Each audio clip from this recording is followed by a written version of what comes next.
Friends, welcome back to संभव। आज हम has to, have to, had to, will have to, इन सब के डिफरेंसेस के बारे में जानेंगे कि where we have to use it exactly. Dear student, जैसा कि आज आप देख रहे हैं कि this is the 9th day class. तो 9th डे की क्लासेस में जो आज हम जानने जा रहे हैं उसमें हम सबसे पहले जानना चाहेंगे, पहला नंबर है जो फर्स्ट वन है, हैज़ या हैव के साथ टू लगाना है और वर्ब की फर्स्ट फॉर्म लगानी है। ये जो हैज़ टू और हैव टू आप पहले से ही जान चुके हो कि हैज़ किस सब्जेक्ट के साथ यूज होता है और हैव किस सब्जेक्ट के साथ यूज होता है।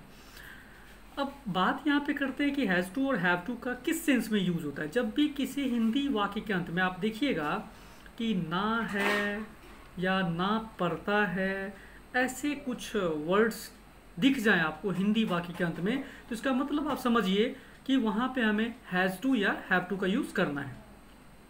बट सही मायने में एज पर ग्रामेटिकल वे अगर आप जाइएगा, सोचिएगा, तो ये जो ना है का सेंस देता है वो देता है इज आर एम के साथ टू प्लस वर्ब की फर्स्ट फॉर्म, और हैज़ टू हैव टू का जो सेंस देता है वो देता है ना पड़ता है।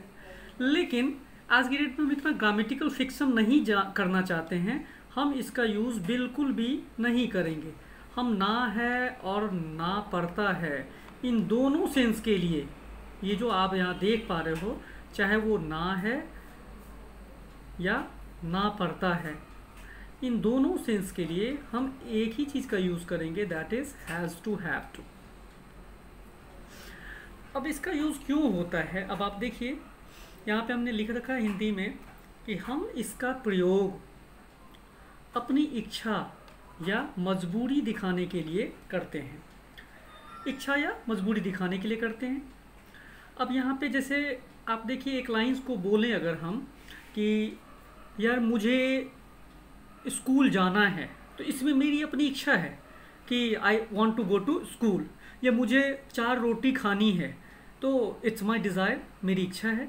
लेकिन अगर मैं ये कहूँ कि मेरा मन क्रिकेट खेलने का है, लेकिन यार क्या करूँ, मुझे स्कूल जाना पड़ता है, तो यहाँ जाना पड़ता है मतलब आई एम नॉट डिज़ायरस, तो यहाँ पे ये हमारी क्या है, मजबूरी है कि मुझे यह काम करना ही पड़ता है।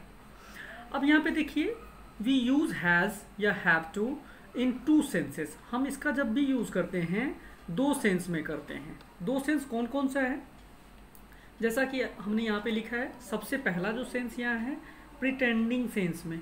प्रिटेंड का मतलब होता है बहाना बनाने के अर्थ में। दूसरा है to give importance to other action, किसी दूसरे काम को ज़्यादा इम्पोर्टेंस देने के सेंस में, या किसी दूसरे काम को ज़्यादा महत्व देने के अर्थ में। ये 2 सेंस में हम इसका यूज़ करते हैं, या कोई भी जब आंसर देता है या क्वेश्चन पूछता है, इसी 2 सेंस में होता है। अब आप देखिए let's come to understand with examples.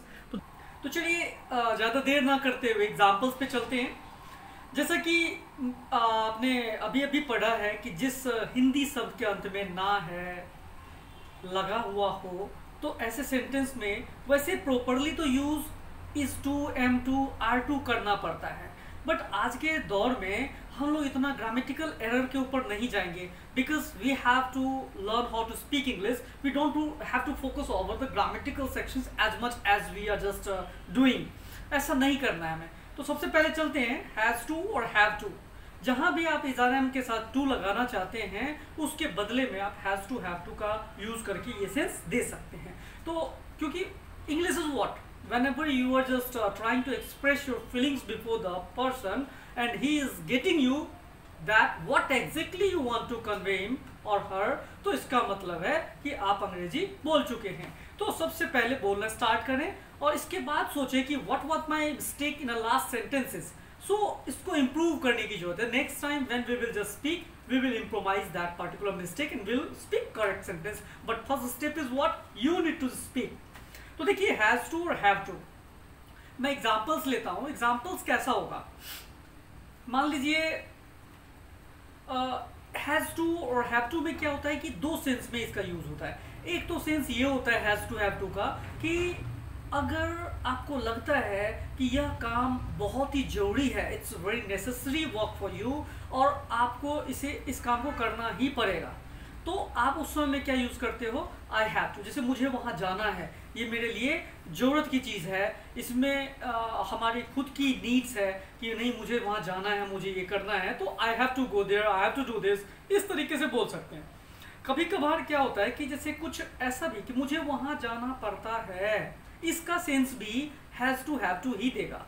अब आप इसमें देखिएगा तो समझ पाएंगे एग्जाम्पल्स के थ्रू। जैसे इसमें आपकी अपनी खुद की इच्छा बिल्कुल भी नहीं होती है और आप चाहते हैं कि मैं यह काम ना करूं, लेकिन कोई आपसे कहता है कि नहीं तुम्हें तो यह काम करना है, या और तरह की बातें, मजबूरी वाली बातें हैं, तो आप उस समय में क्या कहते हैं कि अरे यार मुझे झाड़ू लगाना पड़ता है, मुझे विद्यालय जाना पड़ता है। मतलब आप अपनी इच्छा के अगेंस्ट जा रहे हैं, ये आपकी एक मजबूरी है। तो आप समझ लीजिए आप या तो अपनी मजबूरी भी दिखाने के लिए इसका हैज़ टू हैव टू का यूज़ कर सकते हो और अपनी खुद की इच्छा भी दिखाने के लिए यूज़ कर सकते हो। अब यहाँ पे बात आती है क्या कि जब भी स्पीकर इसका आंसर्स हमें देता है तो आंसर्स देने के क्रम में वो किस तरीके की बातें हमारे सामने यूज़ करता है, तो मैं आपको क्लियर करना चाहता हूँ कि जब भी वो हमारे पास आंसर्स देता है तो किस टाइप का देगा।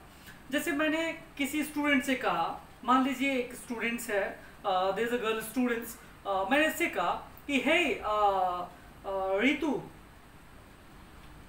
Will you come to watch movie with me, क्या तुम मेरे साथ मूवी देखने के लिए चल सकती हो।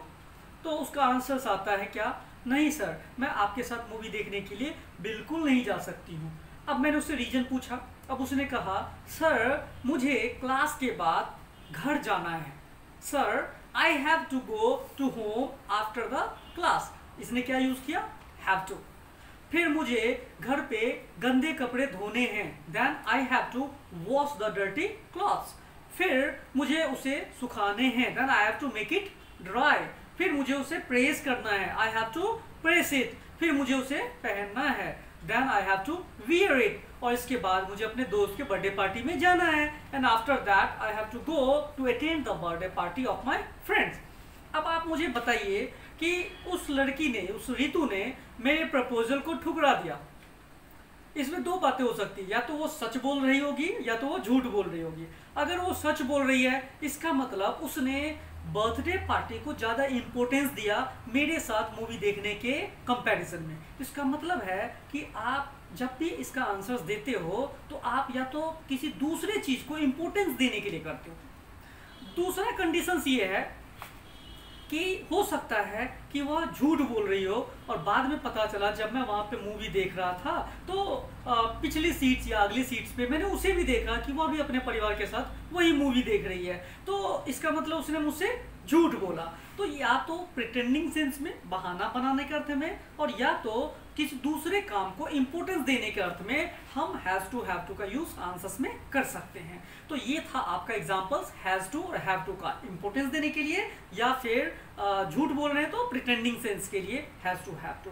अब इसका एग्जांपल्स किस टाइप का होगा, देखिए किस टाइप के एग्जांपल्स हैं जो अभी आपको डैशबोर्ड्स पे दिखेगा, और आप उस एग्जांपल्स को अपने डे टू डे लाइफ में इस तरीके से बोल सकते हैं। आगे चलिए, आगे देखते हैं।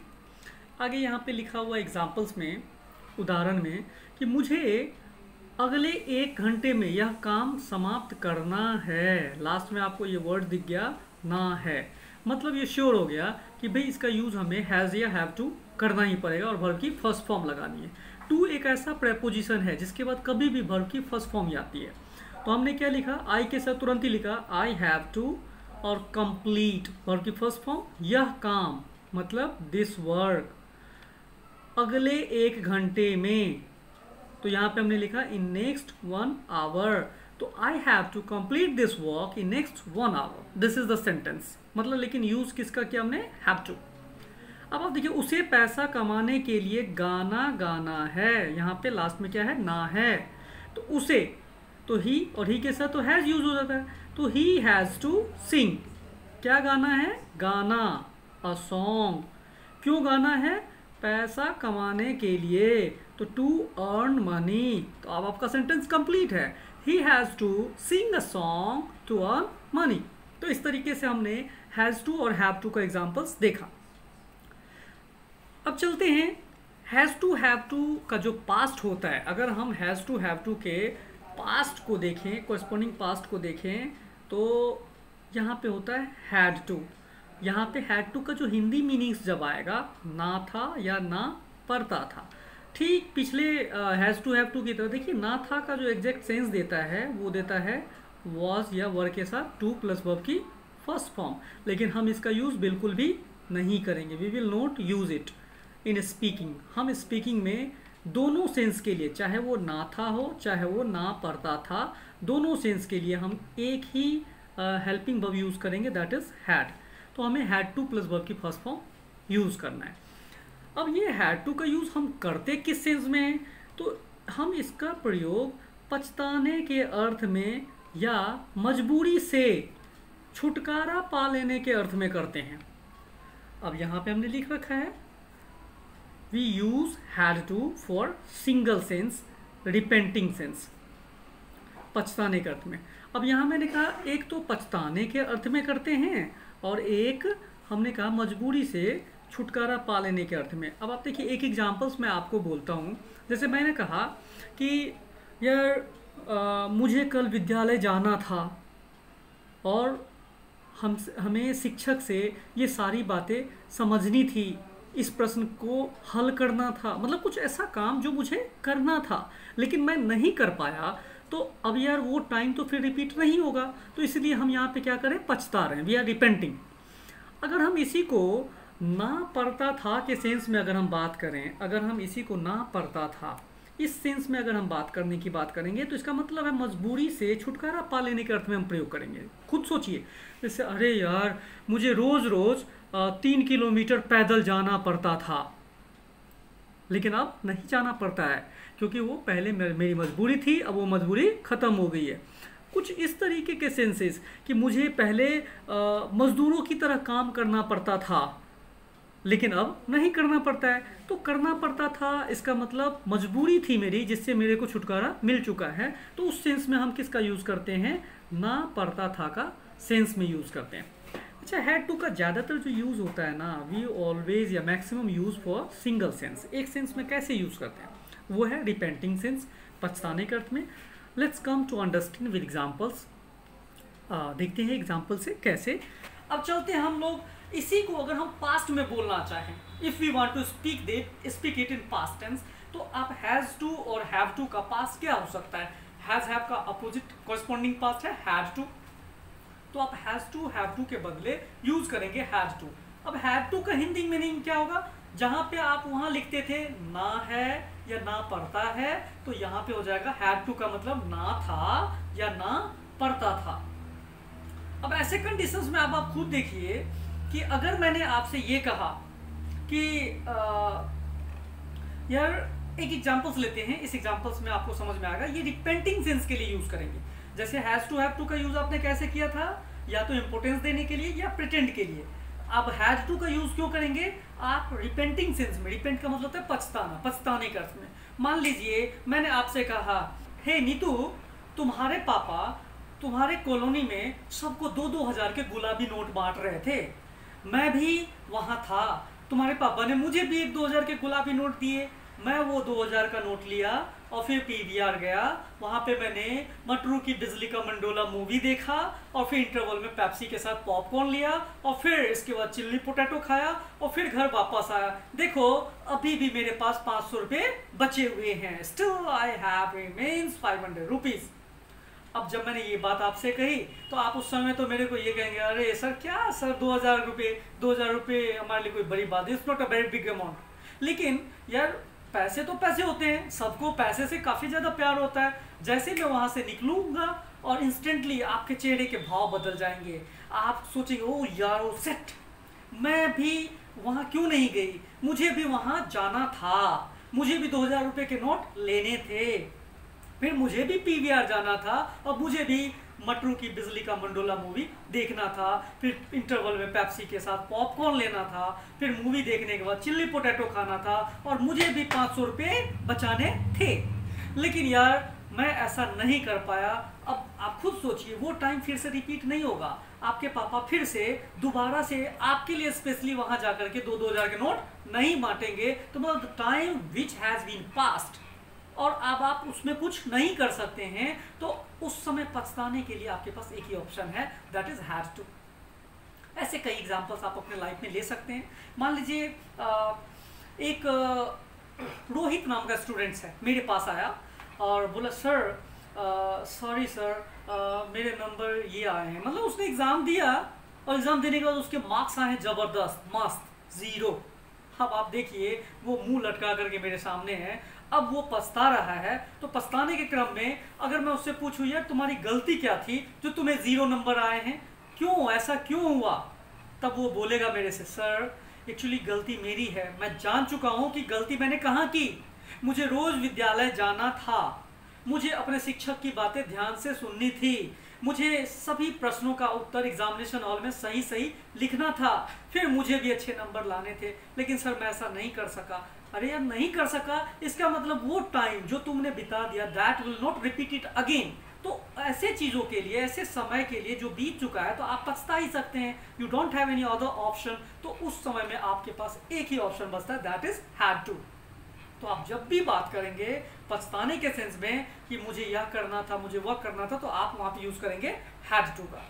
तो जैसे कि अब आप प्रैक्टिस कीजिए, देखिए किस तरीके का आप डैशबोर्ड पे देख पा रहे हो। इससे आगे चलते हैं, देखिए इसमें एग्जाम्पल्स लिखा हुआ है हैड टू का। जैसे उन्हें समय पर दवाई लेनी थी, यहाँ पे नी थी, ना था, ने थे, ऐसे कुछ सेंस आ रहा है, लेकिन उसने लिया नहीं, इसीलिए यमराज के साक्षात दर्शन हो गए, मतलब टपक गया, मर गया। अब यहाँ पे अगर आप बात करेंगे उन्हें समय पर दवाई लेनी थी, तो दे और एक ही ऑप्शन है आपके पास हैड टू प्लस वर्ब की first form, they had to take. क्या लेनी थी भाई, दवाई, तो मेडिसिन। कब लेनी थी दवाई, समय पर, तो ऑन टाइम। तो हमने अब सेंटेंस कंप्लीट कर लिया, they had to take medicine on time. दूसरा सेंटेंस है आपको ऑपरेशन के लिए 2 लाख रुपए इकट्ठे करने थे। क्या करने थे, इकट्ठे करने थे। फिर यहाँ पे लास्ट में ना था, ने थे लगा हुआ है, जो करने थे लेकिन आपने नहीं किया, इसलिए ऑपरेशन नहीं हो पाया, और जो सामने वाला बंदा था वो डेड हो गया। तो इस कंडीशंस में हम क्या कह रहे हैं कि वो टाइम जो हमारा रिपीट नहीं हो सकता, पास्ट की बात है, तो हम पछता रहे हैं यहाँ पे। तो यहाँ पे क्या लिखा हुआ है, यू के साथ एक ही सिंगल हेल्पिंग वर्ब ऑप्शन है, हैड टू कलेक्ट। क्या कलेक्ट करने थे भाई, 2 लाख, तो 2 लाख। किस चीज़ के लिए करने थे, तो ऑपरेशन के लिए, तो फॉर ऑपरेशन। तो पूरा सेंटेंस क्या है, you have to collect 2 lakh for operation. तो इस तरीके से पास्ट का एग्जाम्पल्स आपको समझ में आ गया होगा। अब हम चलते हैं नेक्स्ट थिंग्स, जो कि क्या है हमारे पास, विल हैव टू। अब हम विल हैव टू का यूज कहाँ करेंगे, विल जैसे ही वर्ड लगे आपके दिमाग में एक बात आ गई होगी, सर विल तो फ्यूचर में यूज करते हैं, एग्जैक्टली राइट। तो मतलब विल हैव टू का यूज आप फ्यूचर्स में करोगे, लेकिन उस हिंदी वाक्य के अंत में ज्यादातर क्या लगा होगा, ना होगा, ना पड़ेगा। अगर ऐसे 2 वर्ड्स लगे हुए हैं, इसका मतलब आपको यार ऐसे ही समझ में आ रहा होगा कि ना होगा, ना पड़ेगा। अगर कोई मेरे से बोलता है, इसका मतलब वो मेरे साथ जबरदस्ती कर रहा है, फोर्स कर रहा है। तो इसका सेंस जब भी आता है, फोर्स के सेंस में आता है, जबरदस्ती के सेंस में आता है, तो अब आप वहां पे क्या यूज करोगे, विल हैव टू का यूज करोगे। तो will have to plus verb की फर्स्ट फॉर्म, इसका जो हिंदी मीनिंग्स आता है, जब आप देखेंगे तो इसका हिंदी मीनिंग्स आता है, चाहे वो ना है, सॉरी, वो चाहे वो ना पड़ेगा या चाहे ना होगा, इन दोनों सेंस में इसका यूज होता है। जब आप इसको देखिए, we use will have to plus verb की first form for single sense. वो सेंस क्या है, या तो वो फोर्स के लिए यूज होगा, या प्रेशर के लिए, जबरदस्ती के लिए, या दबाव बनाने के लिए किया जाता है इसका यूज। अब आप देखिए कुछ ऐसे सेंटेंस, जैसे कि थ्रू एग्जांपल्स हम इस चीज़ को क्लियर करेंगे कि ये फोर्स किस टाइप का होता है, प्रेशर किस टाइप का होता है। अब आप यहाँ एग्जांपल्स देखिए, let's come to understand about the examples. अब आप खुद इसके एग्जांपल्स देखिए। जिस लड़की ने मुझे मना किया था, मेरे प्रपोजल को ठुकराया था कि नहीं सर मैं आपके साथ मूवी देखने के लिए नहीं जा सकती हूँ, अब मैं अगर उसको विल हैव टू का यूज़ करके बोलना चाहूँ तो क्या बोलूँगा, हे तुम्हें मेरे साथ मूवी देखने के लिए जाना पड़ेगा, जाना होगा। मतलब you will have to go to watch movie with me. मतलब दिस इज द थिंग्स। आप कभी कभी देखिए मम्मा घर पे अपने बच्चों से कहती कि बेटा ऐसा कर, थोड़ा झाड़ू लगा ले, और जो ज़्यादातर लड़कियां होती है क्या कहती है, नहीं मम्मी मैं नहीं लगाऊंगी। अब ऐसे में मम्मी का क्या रिप्लाई आता है, you know that is in will have to. तुम्हें झाड़ू लगाना पड़ेगा, you will have to broom the floor. तुम्हें खाना पकाना पड़ेगा, you will have to cook the food. तुम्हें बर्तन धोने पड़ेंगे, you will have to wash the utensils. मतलब इस तरीके से जब भी किसी काम के लिए फोर्स किया जाता है, जबरदस्ती की जाती है, उस सेंस में विल हैव टू का आप प्रॉपरली यूज करोगे। तो ये था examples related to will have to. आपको अंग्रेजी बोलना पड़ेगा, यहाँ पे जो सेंस है ना पड़ेगा, जबरदस्ती है भाई, नहीं बोलेंगे तो कुछ ना कुछ नुकसान होगा, वो मेरे को पीटेंगे या कुछ ना कुछ पनिशमेंट देंगे, तो आपको अंग्रेजी बोलना पड़ेगा। तो ना पड़ेगा के लिए हमारे पास ऑप्शन क्या है, will have to. You will have to speak, क्या बोलना पड़ेगा, English. Sentence is completed, you will have to speak English. उन्हें मेरे घर आना होगा, जबरदस्ती है भाई, आना ही होगा। अब यहाँ पे जब हम यूज करेंगे तो they will have to come at my home.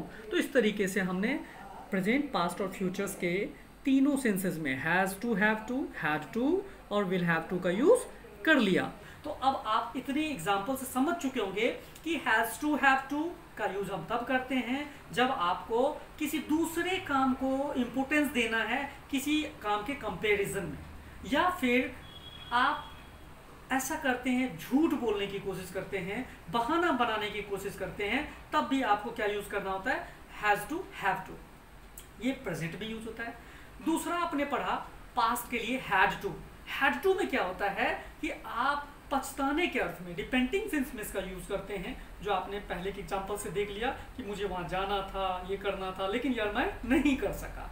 तीसरा आपने पढ़ा है विल हैव टू, जिसका यूज आपने फ्यूचर्स में किया, और इसका यूज हमेशा और हमेशा फोर्स के लिए होता है, जबरदस्ती के लिए होता है, प्रेशराइज करने के लिए होता है। तो आपने देख ही लिया कि तुम्हें पढ़ना पड़ेगा, तुम्हें एग्जाम में अच्छे नंबर लाने पड़ेंगे, तुम्हें यह काम मेरे लिए करना पड़ेगा, तुम्हें बाजार से कॉफी कोल्ड ड्रिंक्स लाना पड़ेगा, मतलब whatever there is the lines to force someone. तो आपने वहां पे क्या यूज किया, विल हैव टू। अब देखिए प्रैक्टिस करने की बात रही, आप कुछ भी सोचिए, यू जस्ट थिंक एनीथिंग और just try to speak at your own. कैसे सोच के बोलेंगे, जैसे मान लीजिए आपकी डेली रूटीन ही है, उसको आप फ्यूचर में बोलिए कि कल मुझे 5 बजे उठना है, तो tomorrow I have to get up at 5 AM। फिर मुझे 4 कदम पैदल चलना है, then I have to walk 4 steps. फिर मुझे अपना मुंह धोना है, then I have to wash my face. फिर मुझे पार्क में जाना है, then I have to go to park. फिर मुझे 1 कप चाय लेना है, then I have to take a cup of tea. मतलब इस तरीके से आपकी दिनचर्या में जो भी चीज़ें हैं आप उसके बारे में बोल सकते हैं। और भी आपकी कुछ प्लानिंग हो सकती है, मान लीजिए समर वेकेशंस में आपको कहाँ जाना है, अब आप सोचिए और बोलिए ना है, ना है, ना है लगा करके। कैसे, जैसे कल मुझे सुबह 8 बजे उठना है, tomorrow I have to get up at 8 AM। फिर मुझे कैब ड्राइवर को फ़ोन करना है, I have to call to cab driver. Cab driver को मेरे घर आना है, cab driver has to arrive at my home.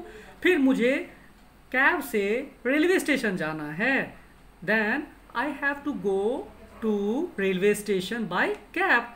और फिर मुझे मनाली की टिकट लेनी है, then I have to take ticket for Manali. इस तरीके से आप जो भी सोच रहे हैं उसमें आपको has to, have to, has to, have to use करना है।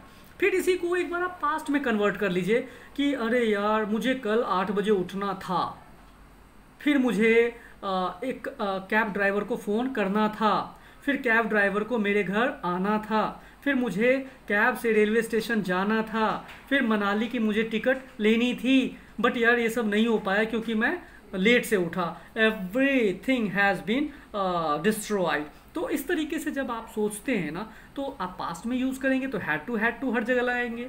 फिर अगर आप इसी को चाहें तो फ्यूचर में यूज़ कर सकते हैं कि कल मुझे 5 बजे उठना पड़ेगा, फिर मुझे कैब ड्राइवर को फ़ोन करना पड़ेगा, फिर मुझे कैब से रेलवे स्टेशन जाना पड़ेगा, फिर मुझे मनाली की 2 टिकट लेनी पड़ेगी। मतलब कुछ इस तरीके से। तो यहाँ पे हर जगह क्या होगा, tomorrow I will have to get up at 8 AM, then I will have to call to cab driver, then I will have to go to railway station by cab, then I will have to take tickets for Manali. Well, in that way you will be able to make more and more sentences. But one more thing I am telling you, don't try to use pen and paper. You have to speak by sitting at one place at your home by watching this video. आपको बोलना है, लिखना नहीं है. You don't have to write anymore because since our childhood we have been writing, but हम आज भी अंग्रेजी नहीं बोल पा रहे हैं. So that's why I'm telling you this is the perfect way to speak better English. Just start. जिस दिन आप स्टार्ट करोगे उस दिन गलतियां होंगी, लेकिन जब आने वाले समय में धीरे धीरे आपकी गलतियां इंप्रूव होंगी और आप एक अच्छे इंग्लिश स्पीकर बन सकते हैं. So just why you are waiting for, just start today. Go ahead. All the best. And thank you once again to watching our videos. Thank you.